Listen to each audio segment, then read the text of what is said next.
Good evening. Good evening and welcome to this hybrid in-person and online event at the Wiener Holocaust Library. I'm Stephanie Rauch from the library, and I'm really delighted to be introducing tonight's talk by Professor David Feldman on conspiracy and anti-Semitism, combating the protocols of the Elders of Zion 100 years ago and why this remains significant today. This event is organized in association with the Birkbeck Institute for the Study of Anti-Semitism, and it is part of the library's current exhibition titled Fighting Anti-Semitism from Dreyfus to Today, which explores the stories of those who have fought back against anti-Semitism in France, Britain, and Germany over the last 100 years, and which is still on show until September 2022. So if you find yourself in London this summer, so please do come and visit. The library also holds some copies of the infamous forgery, the Protocols of the Elders of Zion, along with other related materials, and they're also on show as part of this exhibition. Now, before I introduce our speaker, just a few bits of housekeeping. For those attending here in person, we are not conducting any fire alarm testing this evening, so in the unlikely event that the alarm does sound, please exit the building the same way in which you came in. Follow a member of staff to the gathering point across the road. For those in person, toilets are in the basement. Please take the lift at the back of the building. And also for those in person, we have an induction loop for those using hearing aids. You can set your device to channel T. Our speaker will talk for around 50 minutes and we'll have time for questions and answers afterwards. We'll take questions from both the in-person and online audience. For those online, your microphones will be kept on mute, so please post your questions to the chat at any time. For those asking in person, please wait for a microphone so that the audience online can also hear your questions. And finally, if anyone in the online audience has any problems with the sound and other technical difficulties, please send a message to Chris, who's doing the tech, and we'll try and sort it out. And now to our speaker. David Feldman is director of the Birkbeck Institute for the Study of Anti-Semitism and professor at Birkbeck College, University of London. He joined Birkbeck in 1994, having previously held lectureships at Christ's College, Cambridge, and the University of Bristol. His specialisms are in the history of anti-Semitism, Jewish history, the history of migration in modern Britain, and the history of racialization. David also provides expertise and advice on anti-Semitism to a wide range of political, philanthropic, and cultural organizations. His writing on the politics of anti-Semitism has appeared in The Guardian, The Financial Times, Haaretz, the History Workshop Online, and The Independent. His talk today is part of a larger book project titled The Meanings of Anti-Semitism, which is about the changing ways in which Jews have defined and combated anti-Semitism from the 1830s to the present day. Now, David, over to you.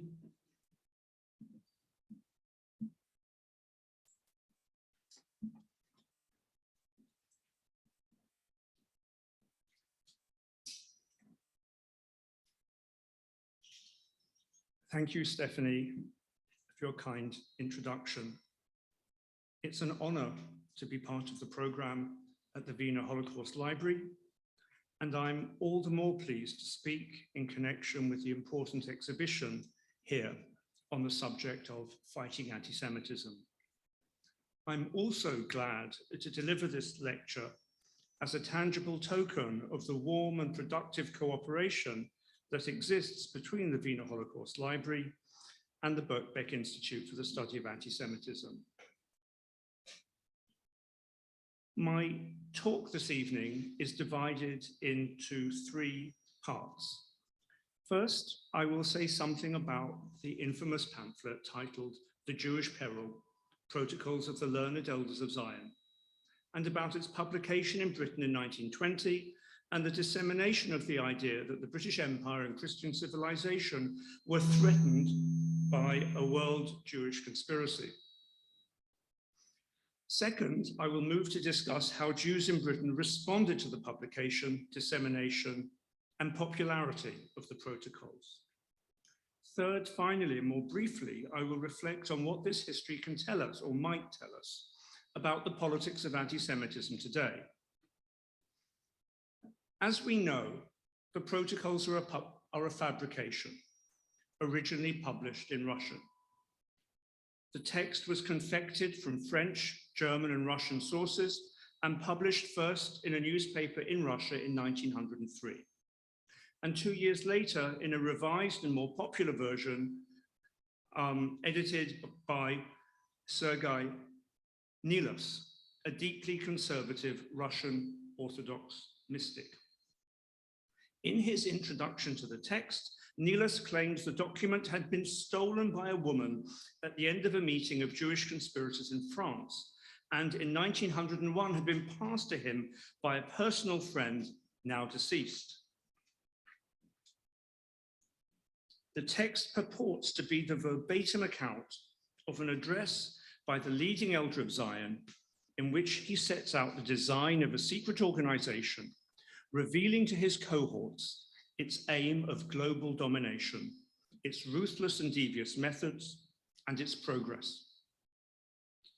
We think we know what is in the protocols, but as I discovered recently, it is full of surprises. We tend to think of it as a foundational conspiracy text, yet it is written in a breezy style, quite devoid of the obsessive detail characteristic of later conspiracy theories. In fact, most of the text doesn't deal with conspiracy at all, and it contains very little on Jews and finance. Most important of all, as we shall see, the meaning invested in the protocols changed over time. Initially, the protocols were intended to function as an anti-liberal, anti-materialist, anti-modern tract. It promoted a hierarchical society based on the twin pillars of aristocracy and the Christian religion.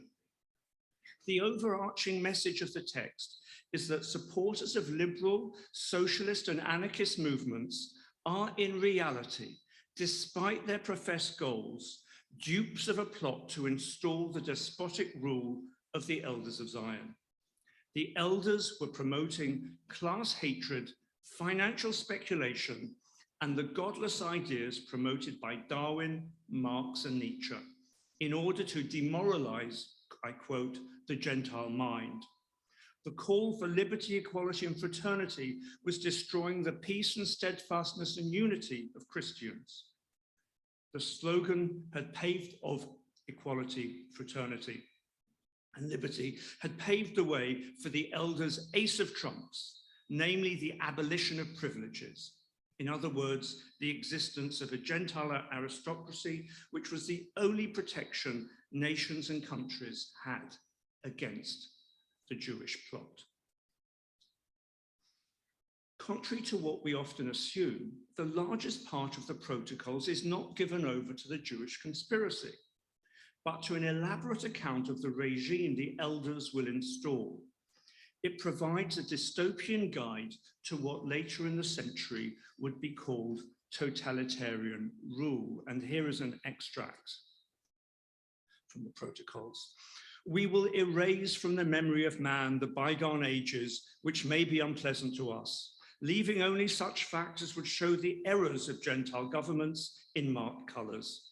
Subjects dealing with questions of practical life, social organization, and with the dealings of one man with another, as also lectures against bad, selfish examples, which are infectious and cause evil, and all other similar questions of an instinctive character will be in the forefront of our educational program. These programs will specifically be drawn up for different classes and castes, the education of which will be kept strictly apart. And one thing that they were really going to clamp down on was the teaching of history. The message was clear. Whatever quarrel liberals and socialists had with the prevailing social and political regime, their activity was paving the way for an implacable despotism run by and for Jews. This would exterminate every liberal idea from all institutions, the protocols anticipated, and it would be far worse than anyone had experienced hitherto. This was an argument in favor of aristocratic privilege and paternalism as the best defense for justice and political order.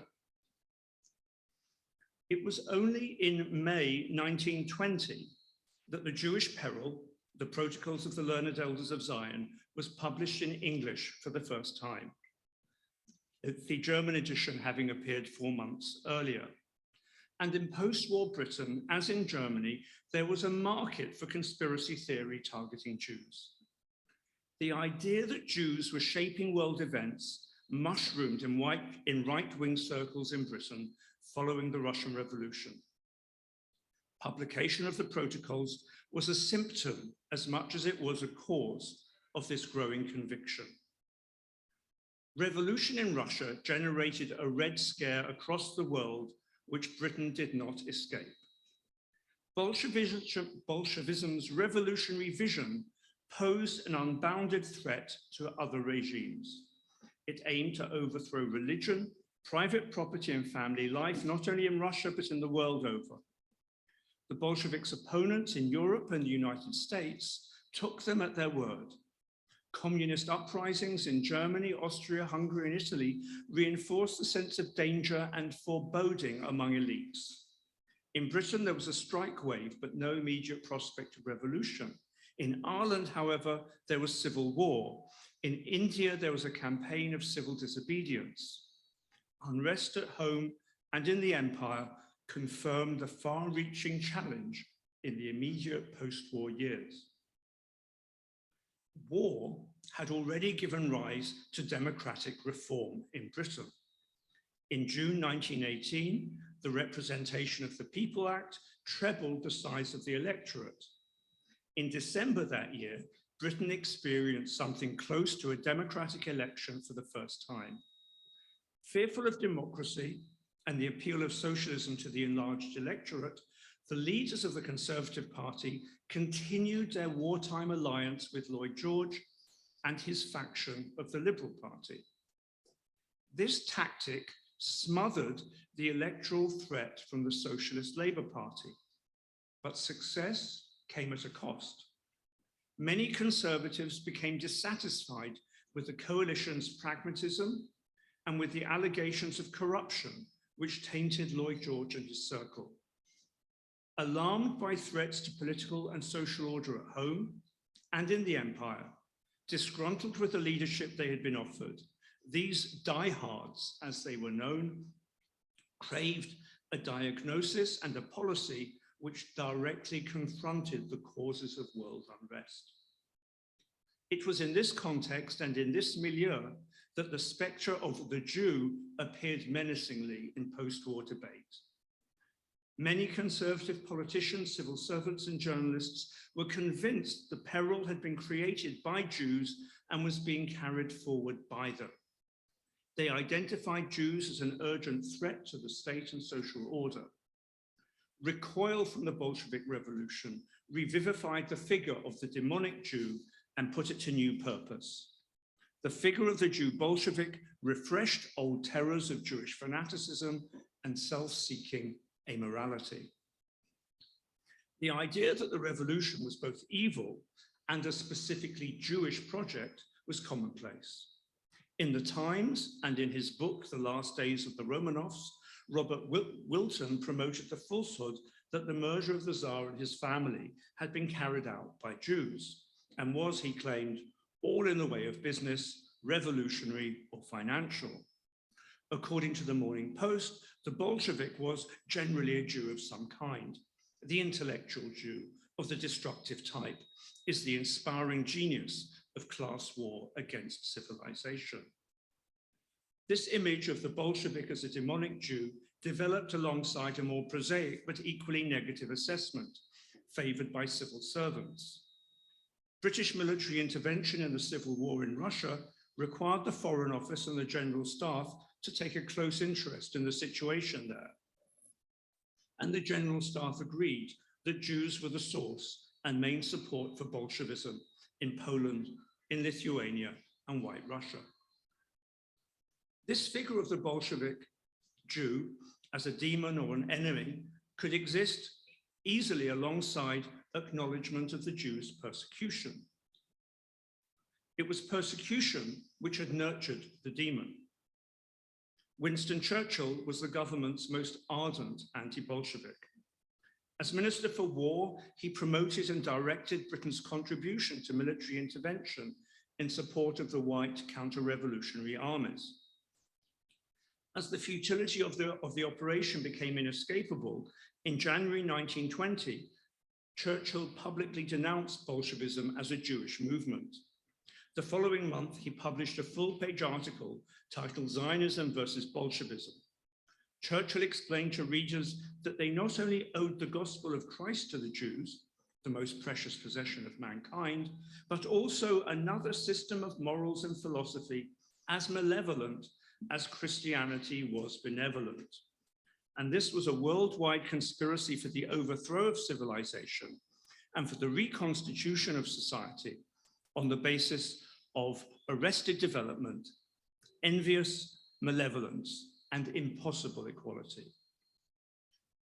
The adherents of this sinister confederacy, he wrote, are mostly men reared up among the unhappy populations where Jews are persecuted on account of their race.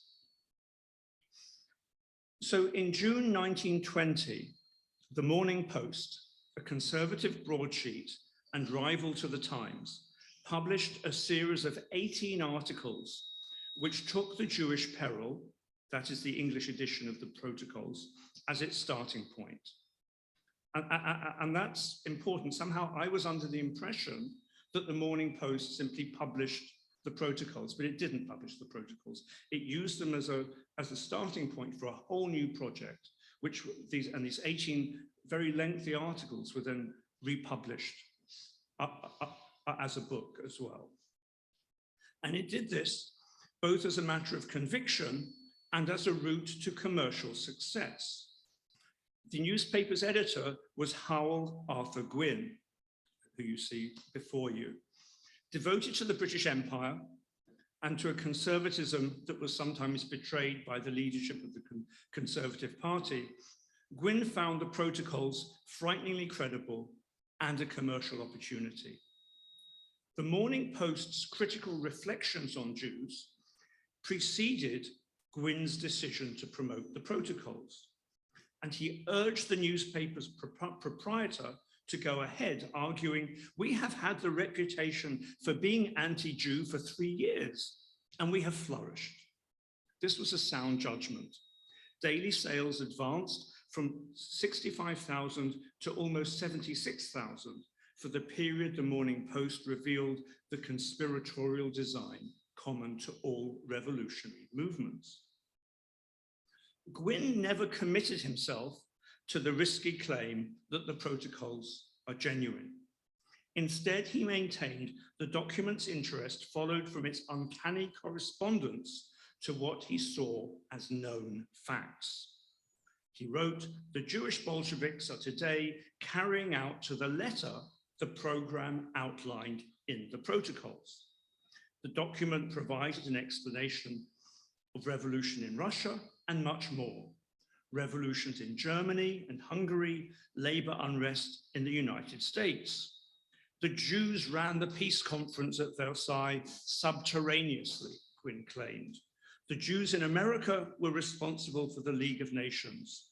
The Jews, to my mind, are trying to wreck the British Empire. Gwynne was not eccentric.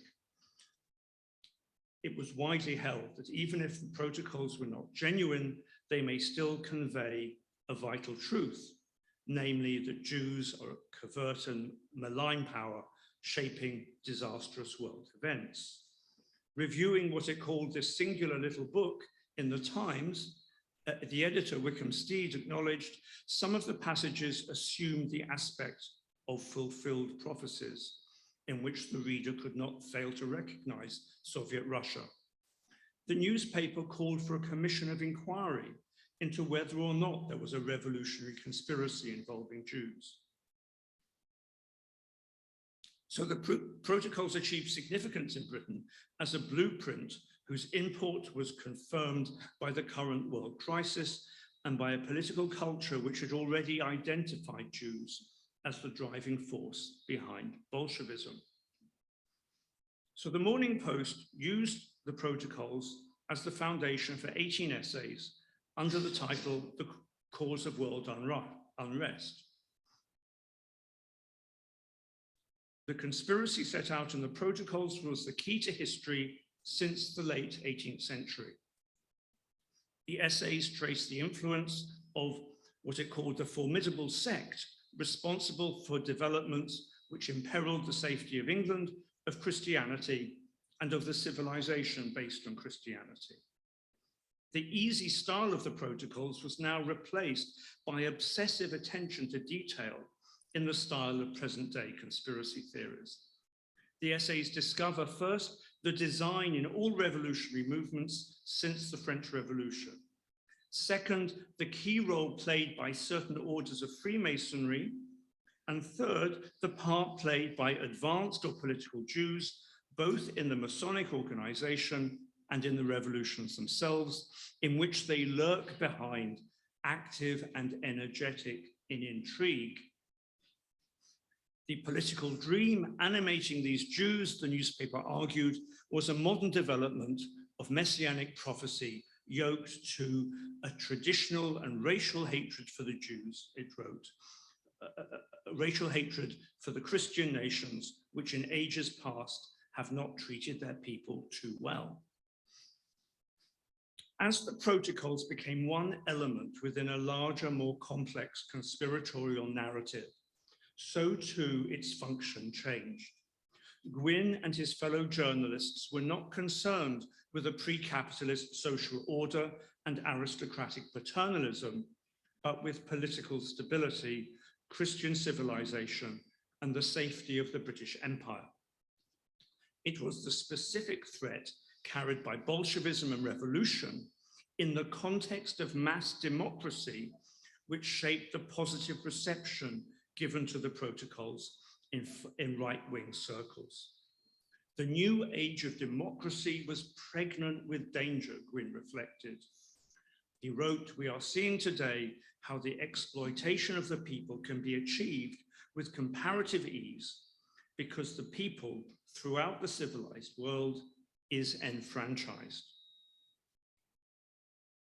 While the revolution in Russia overshadowed all other events and movements, the essays in the Morning Post took care to demonstrate how Britain and its empire remained the chief obstacle to the overthrow of Christian civilization.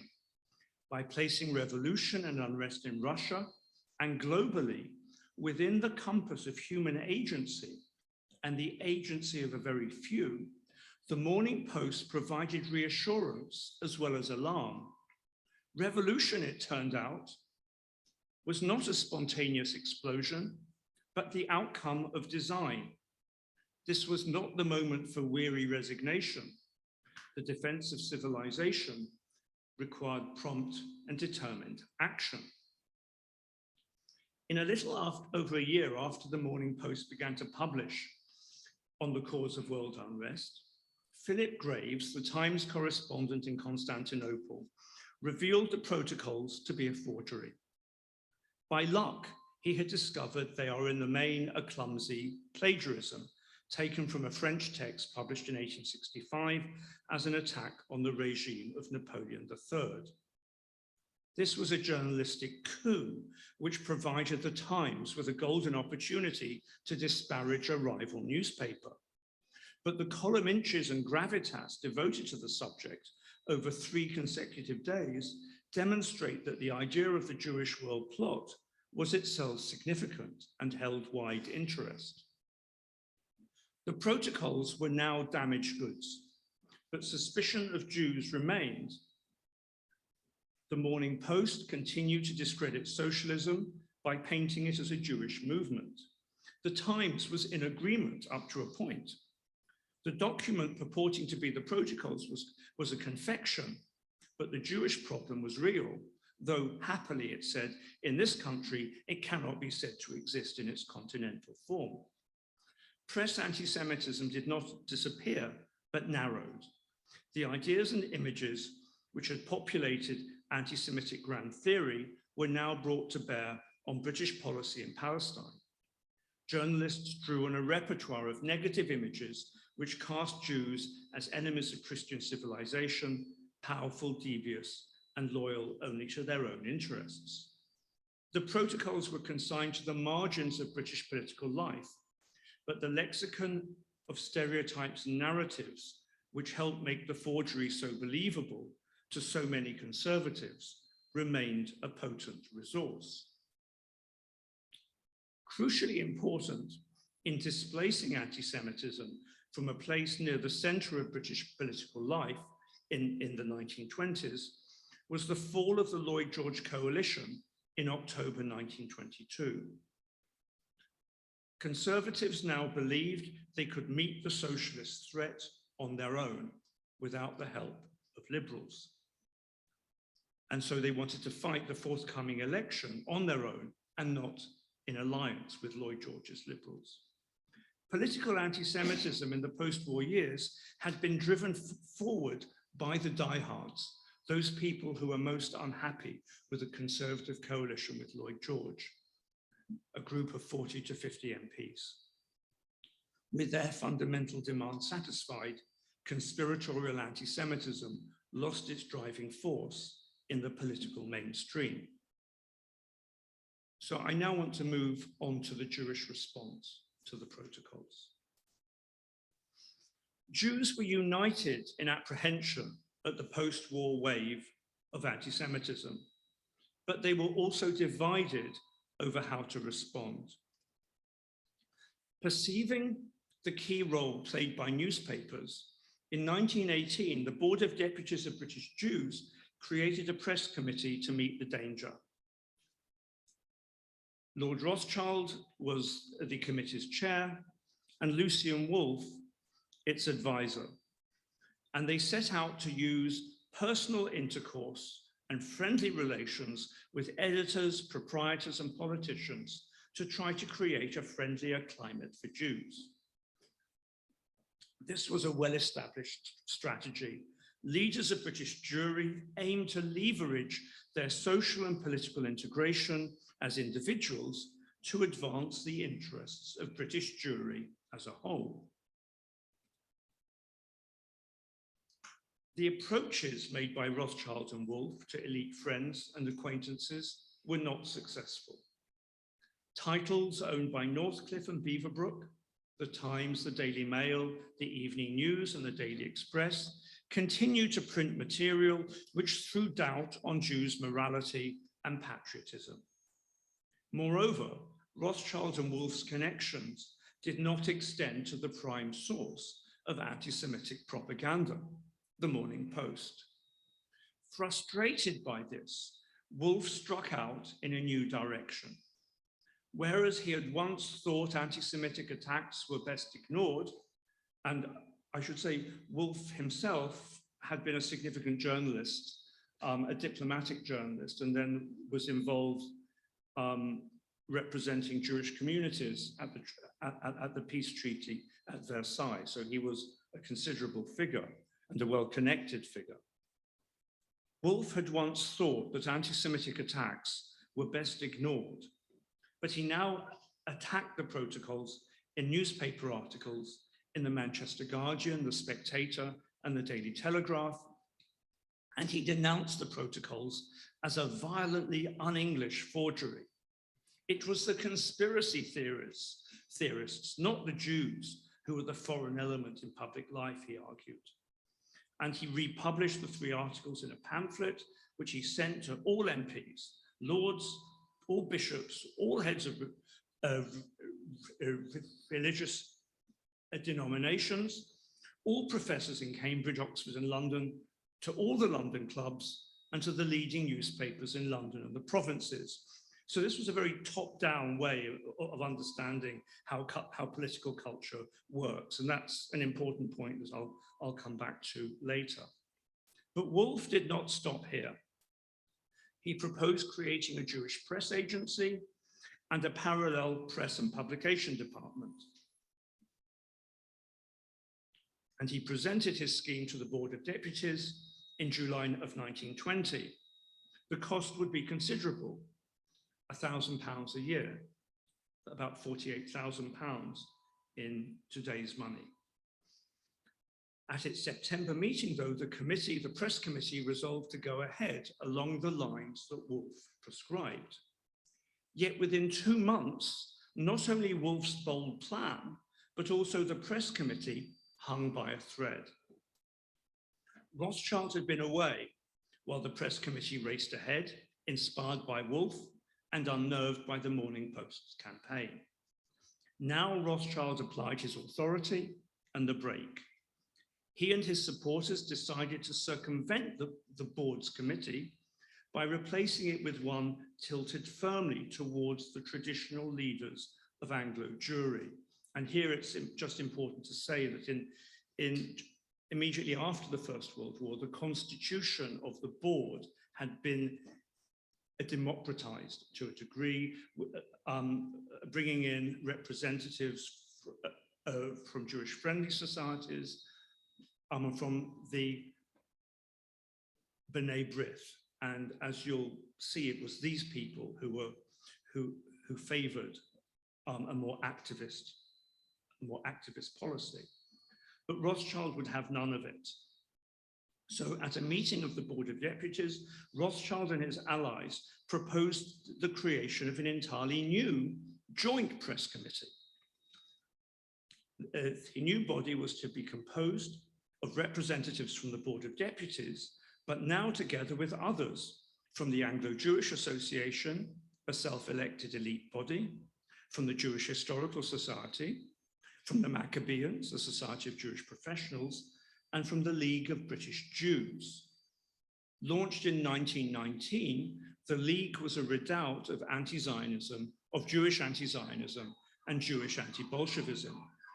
As its name suggests, the League aimed to distinguish the status and interests of British Jews from immigrants who were not eligible for membership.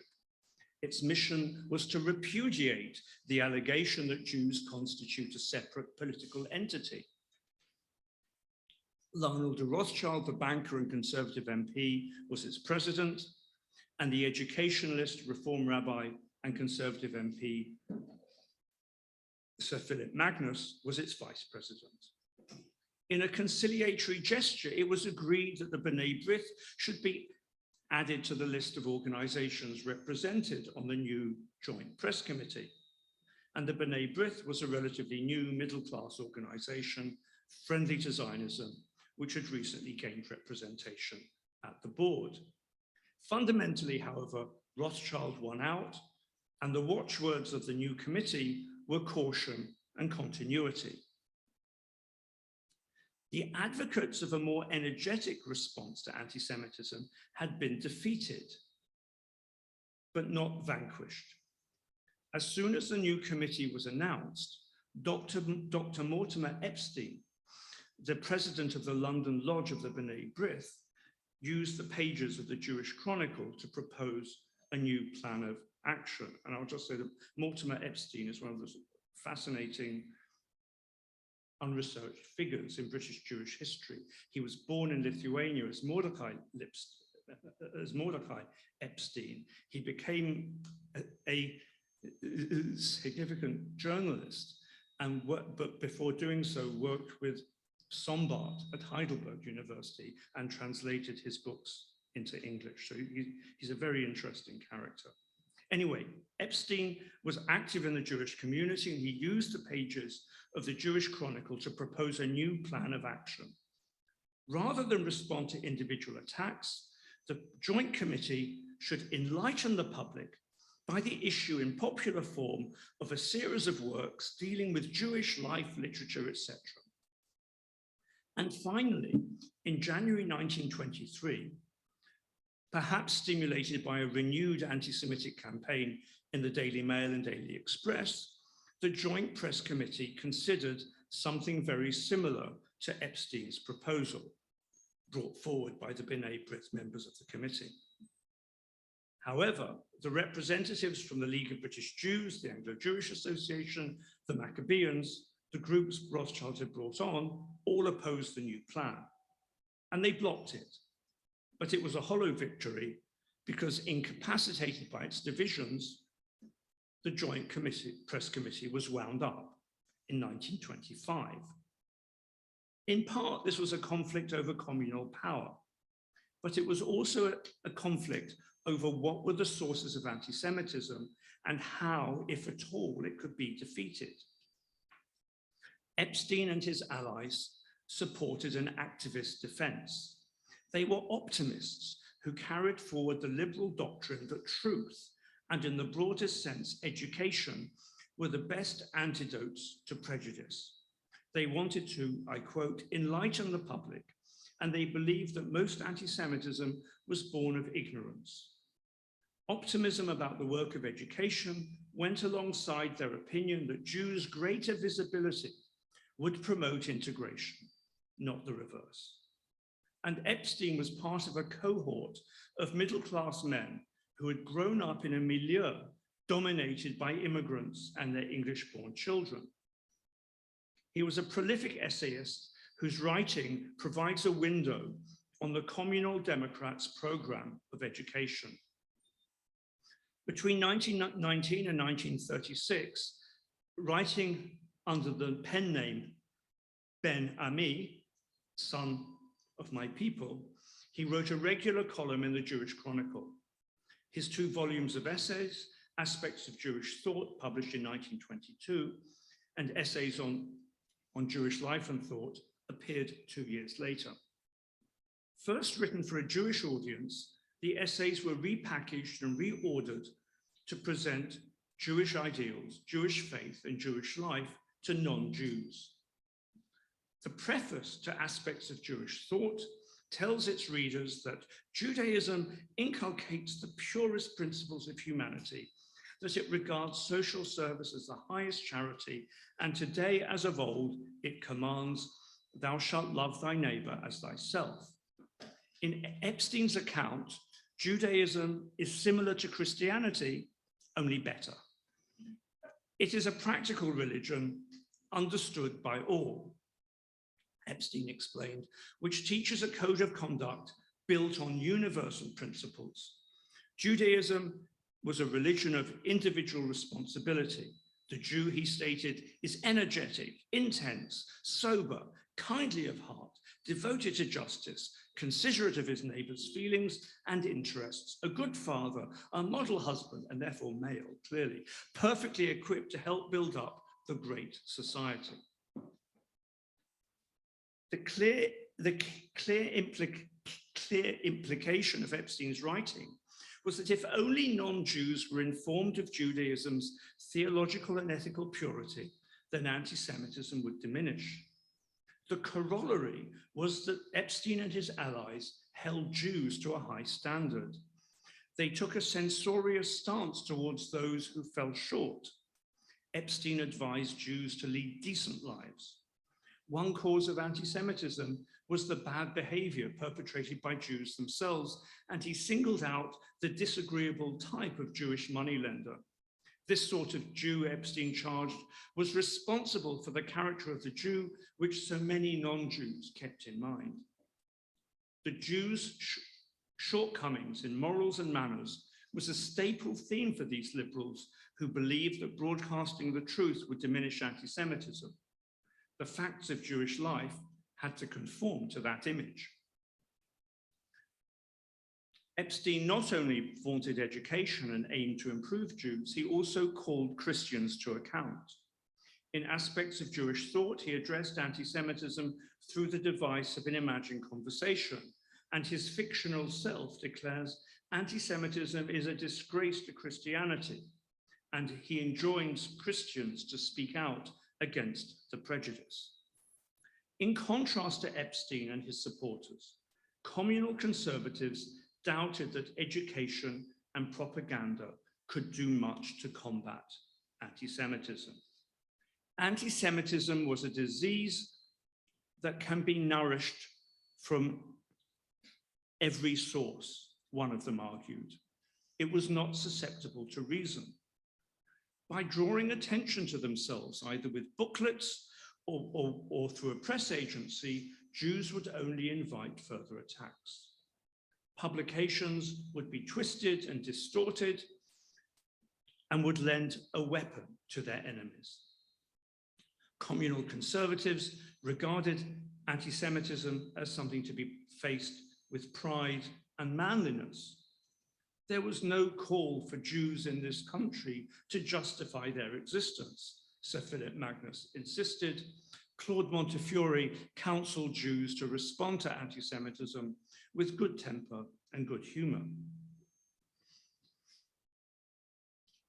Rejecting liberal ideas that link toleration to education and enlightenment, these conservatives were more interested in censoring anti-Semitism.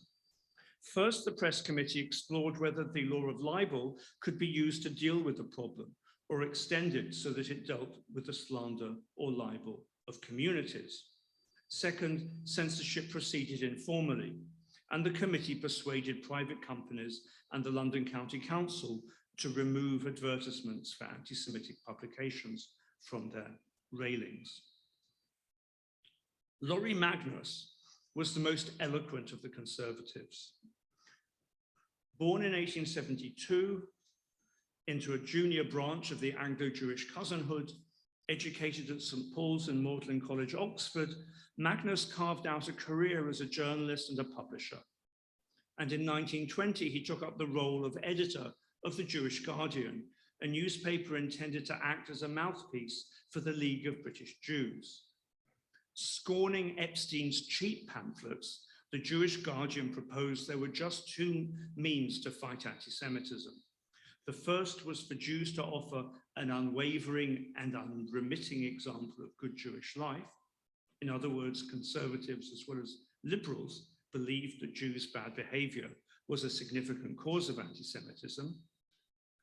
In Magnus's case, however, the chief dangers of collective self-harm were the immigration of East Europeans who were more natively Jews, as he put it, and threatened the terms of Jewish integration with their support for Bolshevism and Zionism. The second way to fight anti-Semitism was to bring misstatements to the notice of their authors. And we see here an articulation of the assumptions which underpinned the press committee's practice of sending letters to editors who opened their pages to anti-Semitic writing. In the case of the Jewish Guardian, this meant a direct engagement with the Morning Post and the conservative circle connected to the newspaper. In June 1922, the newspaper directed a series of questions to the Duke of Northumberland and other leading anti-Semitic die-hard Tories, asking whether they uphold equal rights for Jews, whether they support the removal of disabilities on Jews in other countries, and finally, whether they would avoid lending their authority to anti-Semitic propaganda. The replies were equivocal at best, but the newspaper continued to exchange words with the Duke. Whereas Epstein directed his efforts to the mass audience for anti-Semitic writings, Magnus aimed his fire at what he took to be their source, the elite. In 1926, his small book, Appella, or The Future of the Jews, appeared in the series Today and Tomorrow, alongside titles written by, quote, some of the most distinguished English thinkers, including the philosopher Bertrand Russell and the geneticist J.B.S. Haldane. These books sold for twice the price of the booklets Epstein wanted to publish. The price difference is significant and reflects Magnus's hierarchical conception of culture he had written on Matthew Arnold, for example. His understanding of politics was similarly tiered.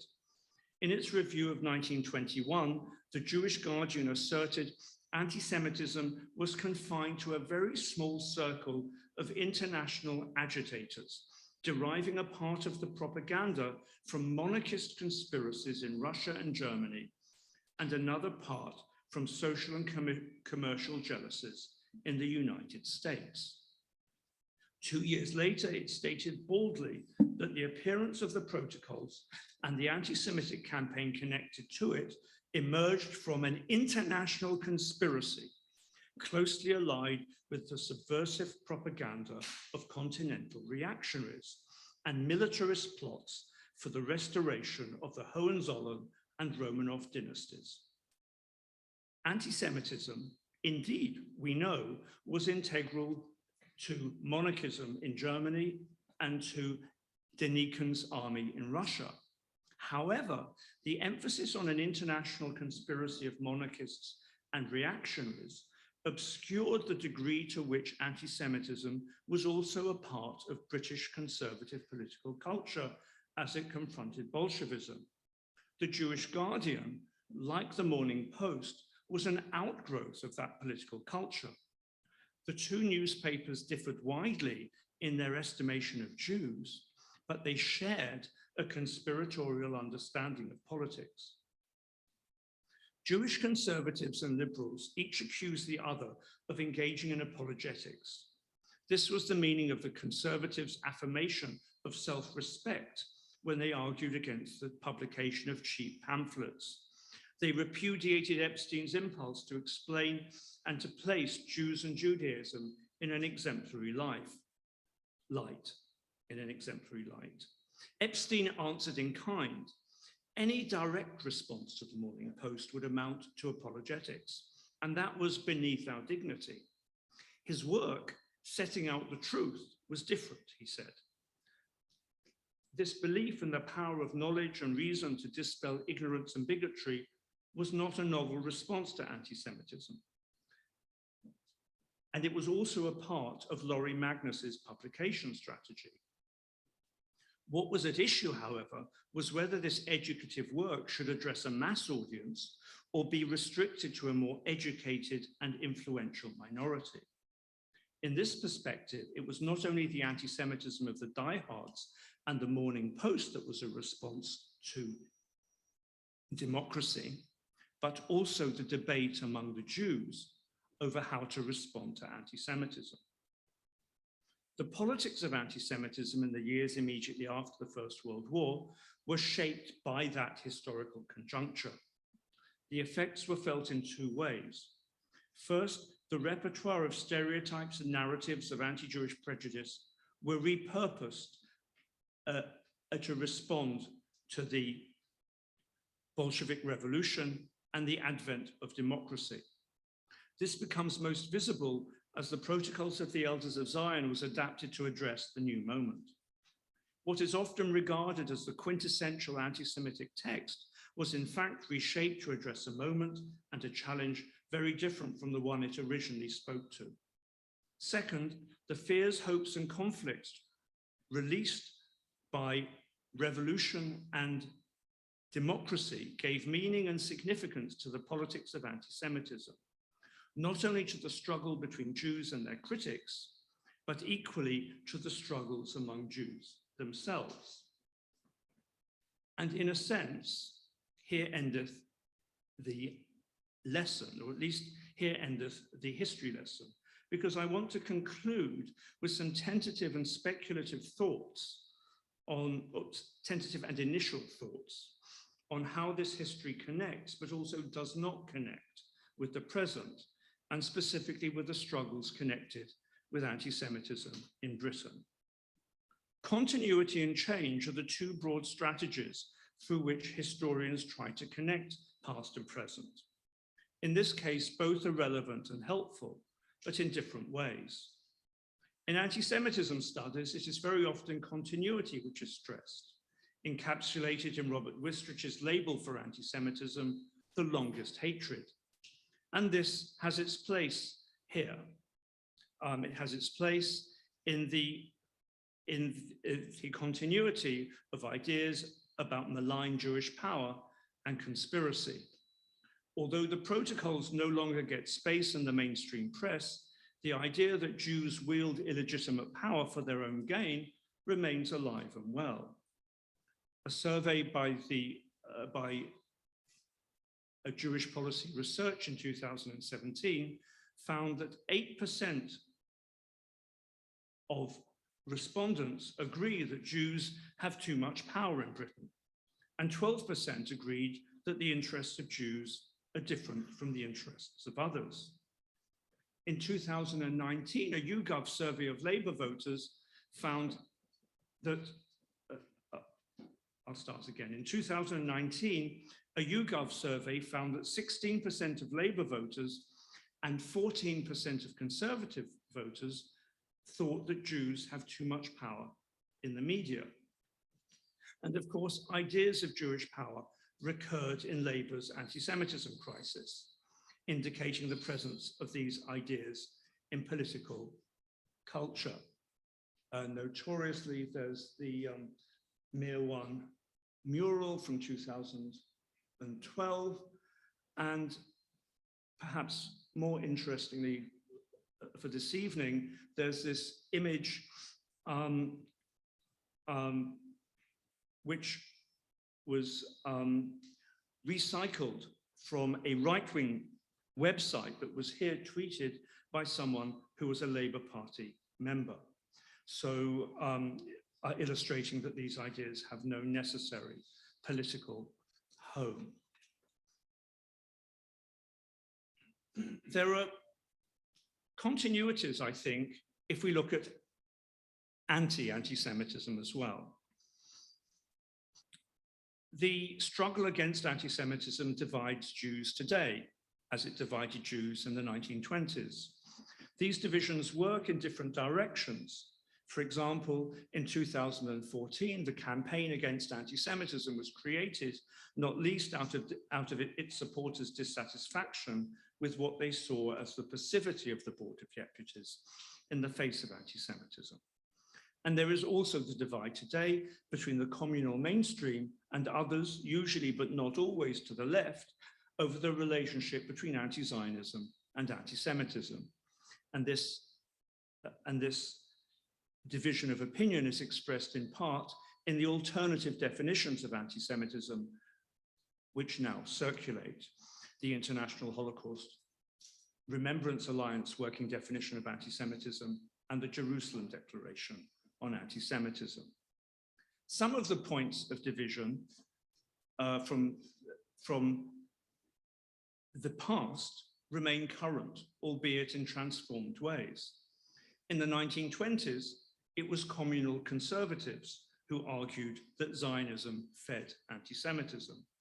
Today, when that argument is heard, it is usually from the left or from parts of the left.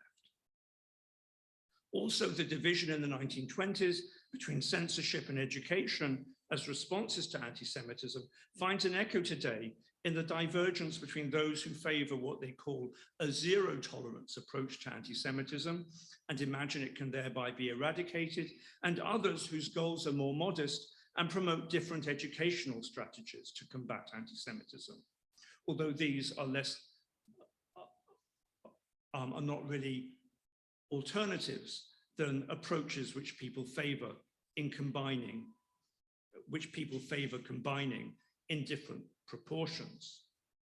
One point which arises from this is that we should not be surprised that anti-Semitism presents not only external enemies to Jews, but also internal divisions.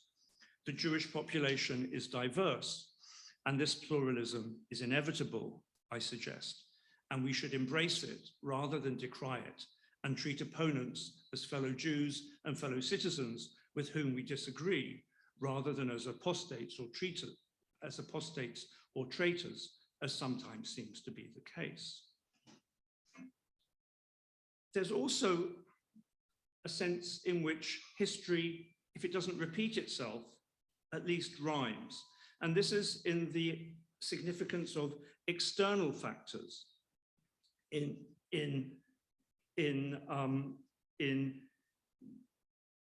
delivering a blow to anti-Semitism.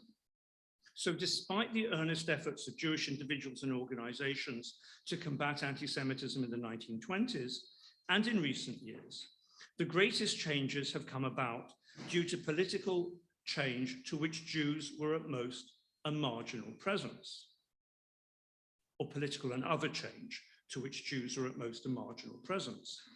In the 1920s, change occurred in part due to the exposure of the protocols by Philip Graves, but secondly, by the breakup of the Lloyd George coalition, which took away the political dissatisfaction and impetus behind much political anti-Semitism.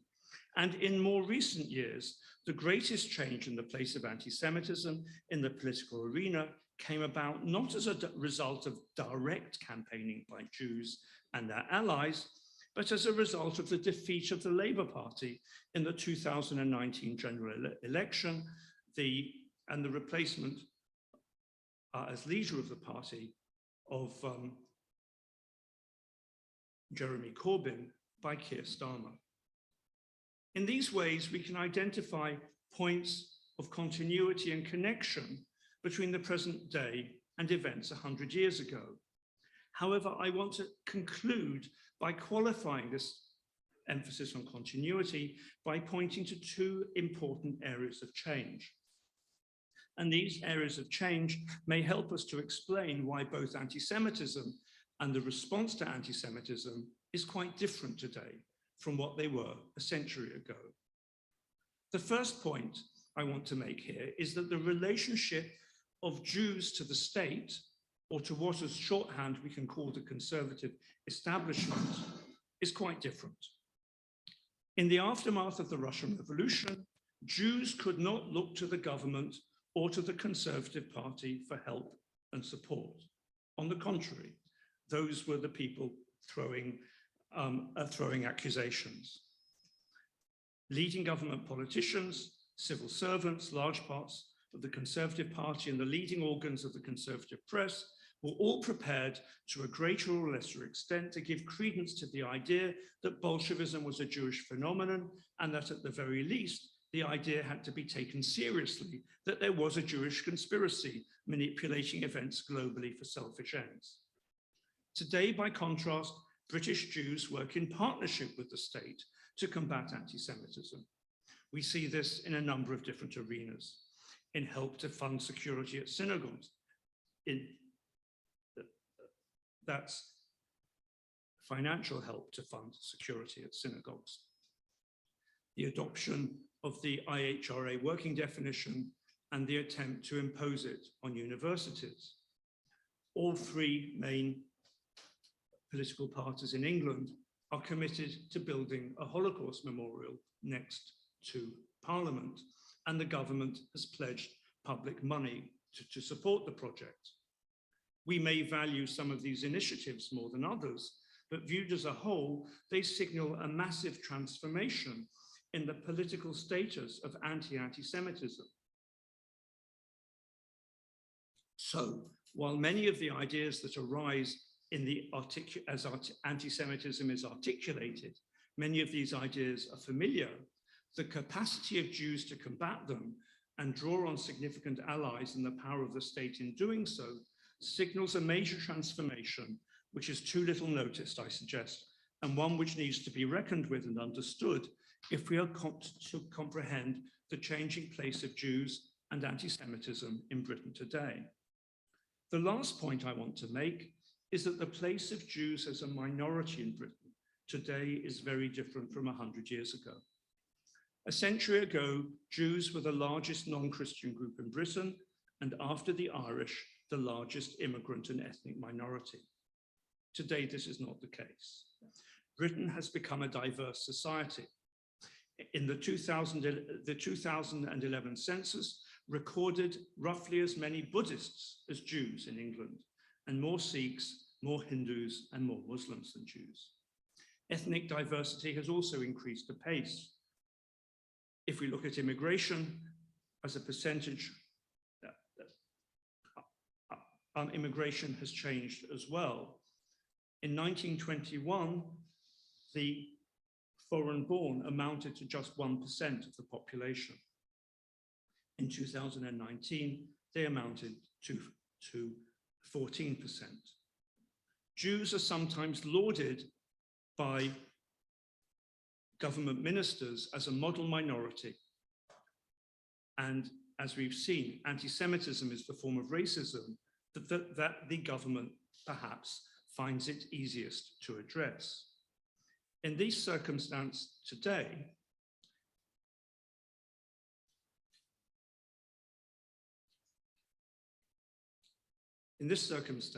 Jews today are faced with a question, an ethical and political dilemma, which they did not face 100 years ago. To what extent should they associate their struggle against anti-Semitism with the struggles of other religious and ethnic minorities against the forms of racism and discrimination they experience? Finally, therefore, I want to suggest that it may be that the current arguments and divisions we see over how to combat anti-Semitism, both among Jews and non-Jews, turn on the different ways individuals and institutions respond to that question, the extent to which the struggle against anti-Semitism can and should be associated with other campaigns against racism and discrimination. Thank you for listening.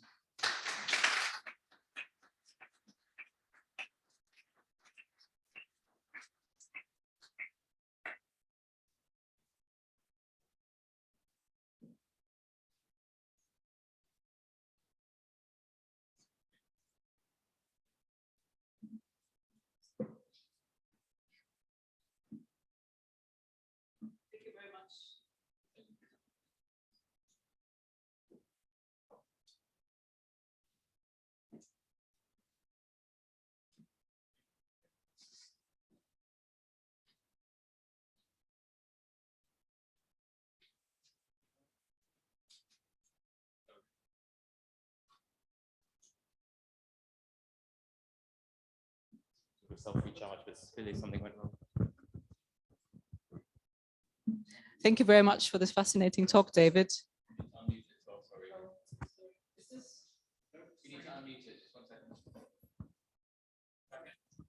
Test? Yeah. Thanks. Thank you very much, David, for this really fascinating talk. We have time for questions from both the audience and the online, the in-person audience and the online audience, but we'll start with this gentleman here in the front. Tom, your talk actually creates lots and lots of questions, but one of them is looking at anti-Semitism from 100 years ago and today. 100 years ago, you didn't have to have guards outside Jewish schools and synagogues. There might have been anti-Semitism, but anti-Semitism today is actually possibly worse than it was 100 years ago, because it's violent because of possibly terrorism or whatever, but that just the fact that there are guards means that there's something very wrong. And the second thing, why do you find any connection between the Soviet anti-Semitism conflated with anti-Zionism and the fact that the protocols came from Russia and went into the UN resolution equating Zionism with racism, but yet it was anti-Semitism that seemed to be the central core of it. Thank you. Your second question is a really interesting question, and you might know that when a speaker says that's a really interesting question, he's got no idea what the answer is. But what one can say is that the protocols in Russia came from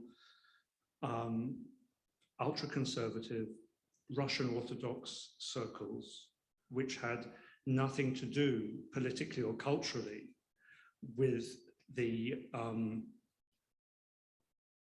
other sorts of cultural and political traditions that were expressed in the communist regime and in Soviet political culture.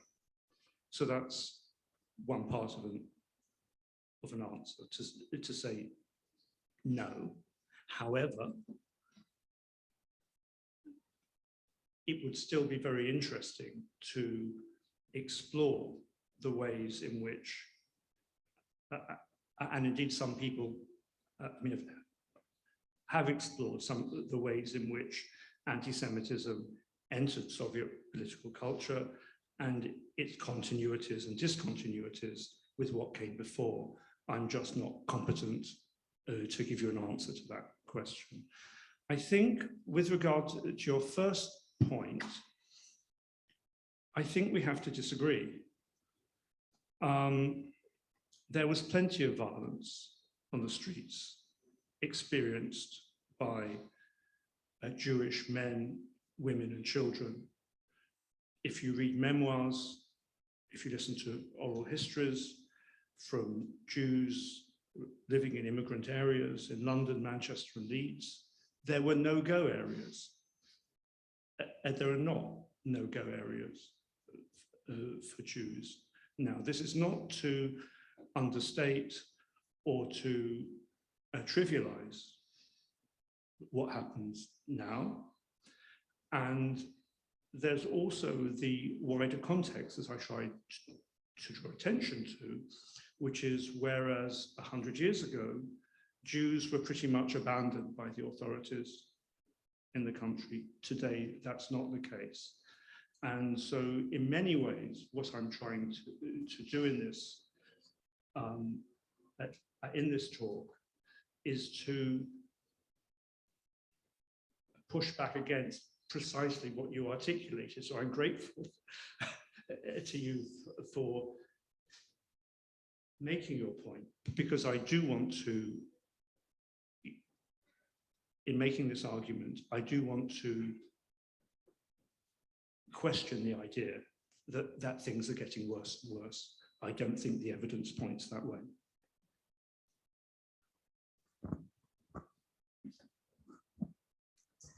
You know, you showed the article written by Winston Churchill. Didn't he also publish a book in praise of the Jewish people? And also, when you said 1% of the population 100 years ago were foreign born, do you also mean empire born? Born within the British Empire?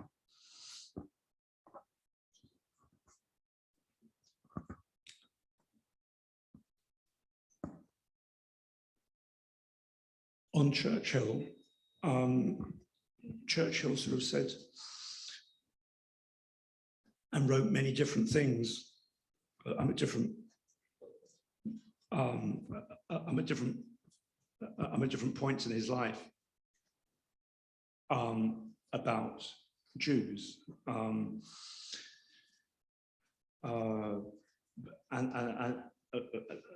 there's quite an industry on Churchill and the Jews. I'm not aware that he specifically wrote a book on Jews, but I wouldn't want to stake my life on that because he wrote an awful lot.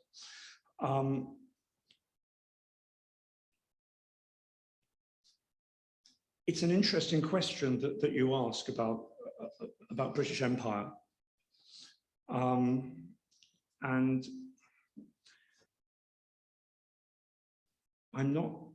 I'm actually not certain because, but I'm not 100% certain. I say I'm 99% certain, because if the census question didn't ask people's nationality, it asks their place of birth.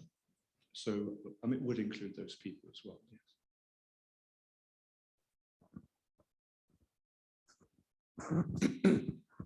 One of the audience mentions the British Empire.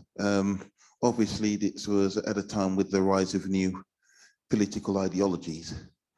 And obviously, because the world at that time was an imperial world and the majority of the citizens were colonized, are we just dealing with the vestigial prejudices that came from that imperial world? And now that you have the Israeli state, you have the United Nations, you have the World Bank, the World Trade Organization, you've got, I think also Israel is part of NATO as well, if I understand. No, wrong one, sorry. I thought it was, no, must be thinking of something else. And now that they are an independent military industrial state, is anti-Semitism just a socialized problem now rather than something born out of political necessity?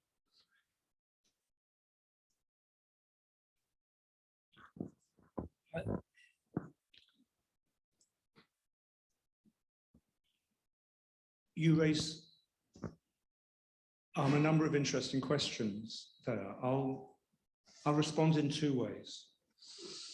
One is that, yes, it was certainly the hope, the aspiration of the Zionists who campaigned for the creation of a Jewish state in Palestine, that it would solve the problem of anti-Semitism in the world. But that didn't go so well. Israel has achieved many things, but it hasn't achieved an end to anti-Semitism. In that sense, it hasn't normalized the Jews in the ways in which the early Zionists hoped. I think what I'll make a shameless plug for an article I wrote with two colleagues at Birkbeck, which was Labour's anti-Semitism, Labour and Anti-Semitism, a crisis misunderstood, which appeared in the Political Quarterly in 2019, I think, which tries to understand the ways in which anti-Semitism worked in the Labour Party crisis. And your question about it being vestigial put me in mind of that article, because there we argue that anti-Semitism exists in the culture, if you like, as a reservoir of resources. It's part of the cultural soup in which we live, these negative stereotypes and images of Jews. And at certain times, sometimes consciously, sometimes unconsciously, people draw from that reservoir. So it's neither vestigial, nor is it always at the center, but it's always there as something which can potentially rise to the surface. I realize I'm mixing metaphors very badly. Yeah. Hi, so could I ask a question from the online audience? Person would like to ask, to what extent is contemporary left-wing anti-Semitism influenced by the right-wing anti-Semitism of 100 years ago?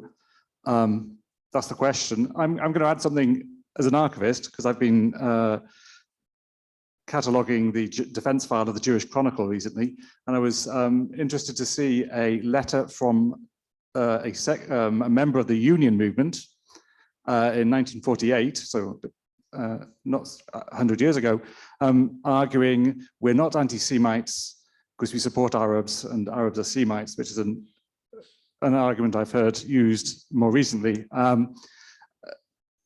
So yeah, I'd add that example as well to the question. You'll have to remind me quickly of the first question. I'm sorry. So to what extent is contemporary left-wing anti-Semitism influenced by the right-wing anti-Semitism of 100 years ago?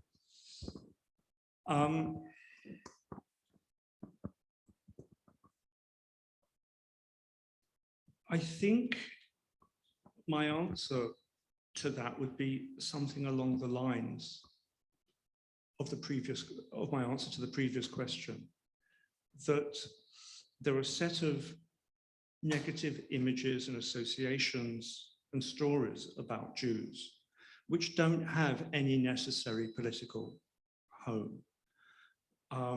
So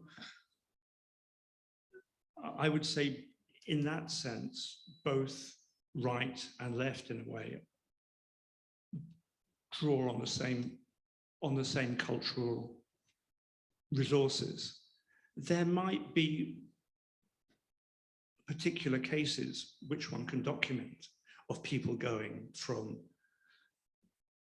left-wing parties to the right or vice versa, and taking anti-Semitic ideas, material, propaganda from one context into the other. But I think that is probably more unusual.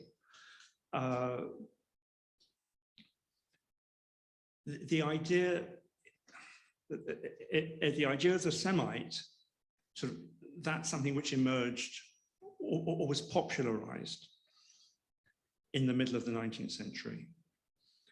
And it's certainly true that when people wrote about Semites, they were writing about a language group which encompassed Jews and Arabs. And however, by the early 1880s, after the emergence of the Anti-Semitic League in Germany, really, the idea that the term anti-Semite referred to Jews only was really very well established in political culture all across Europe, I would say.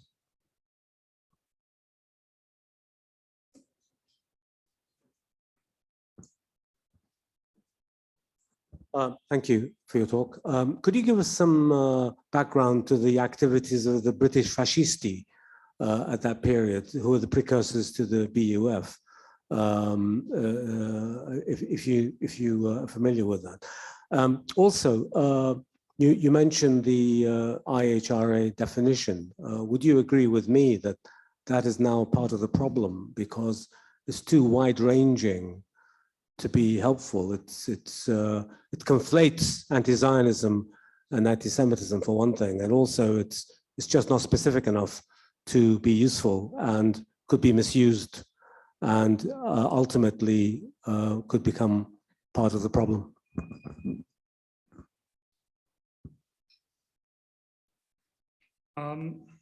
Well,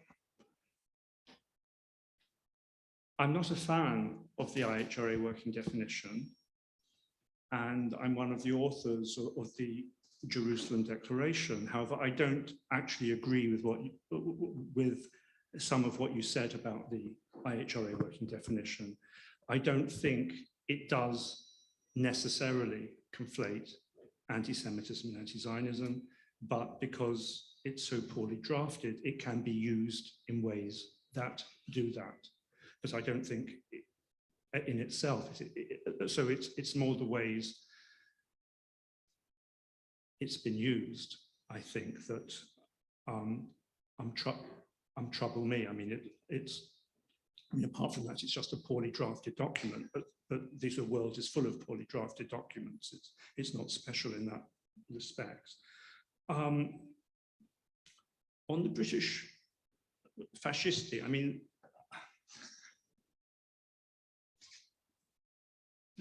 they were a small and marginal group, and they continued to believe, I think, in the veracity of the protocols, despite Graves's writing about them. Rather than answer your question in a direct way, I'll give you an anecdote which sort of bears on some of the themes of my talk, which is that there was one member of the Board of Deputies,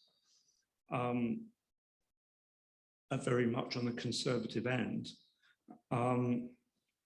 He was an artist who thought that modernism was one of the worst things that ever happened in the artistic world, so traditional in every way, and militantly anti-Bolshevik. And he joined the British fascisti, and then was very alarmed to discover that they might be anti-Semitic. And he wrote to the leaders of the British fascisti and asked for reassurances, and he got those reassurances. No, they said, we're not anti-Semitic in any way. So he continued as a member, but I think his the others on the Board of Deputies Press Committee were not altogether persuaded by the fascists' protestations, and asked him to keep them informed. But I think that someone on the board could, in the 1920s, could join the British fascisti, I think, is an illustration of how alive anti-Bolshevism was in the sort of right-wing parts of Anglo-Jewry at that time. Thank you. Were the protocols translated into Arabic? And how significant were the protocols in the Middle East?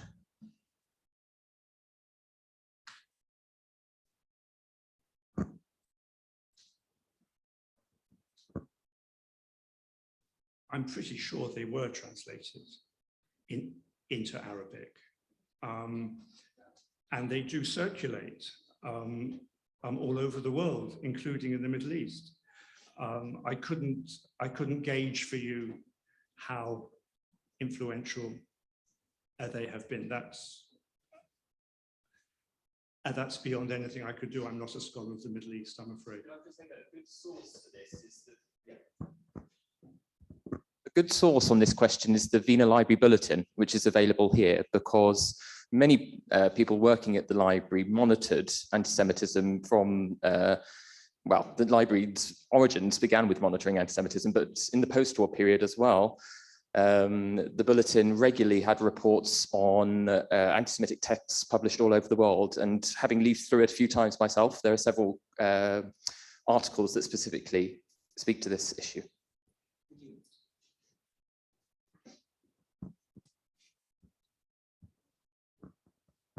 We have time for one last question. Are you aware that this publication, The Elders of Zion, is very popular in Japan? It's their blueprint, apparently.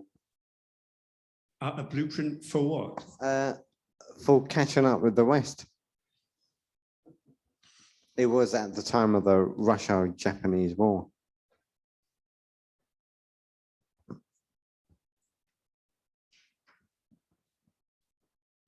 Well, I am aware that it's sold in Japan, yes. Oh, okay, one final question.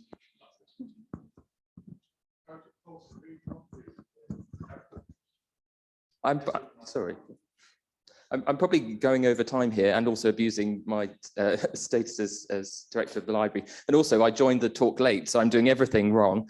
You may well have talked about this earlier, but one of the things that we mentioned in our exhibition is about the Bern trial in the 1930s, where in a Swiss court, the falsehoods of the protocols were exposed very thoroughly.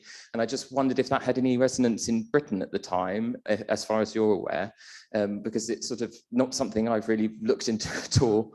But I sort of doubt it, that it would really have not been an issue that was of much concern in Britain.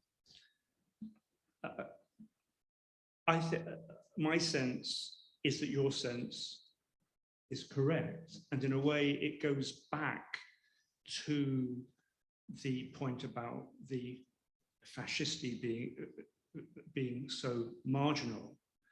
And I'd say, just sort of in a sense, building on that, there's been a lot of very good historical research on the history of British fascism, but I would say there's been too much historical research on the history of British fascism and not enough research on the presence of anti-Semitism in the British Conservative Party and the milieu around that in the 1920s and in the 1930s. And if you like, that is the corollary to your hunch about Bern, with which I agree, and my answer to the earlier question about the fascisti. Thank you.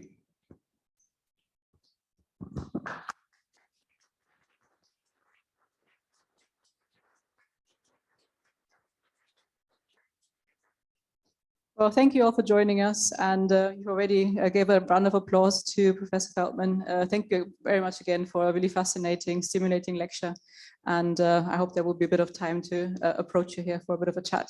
Thank you very much.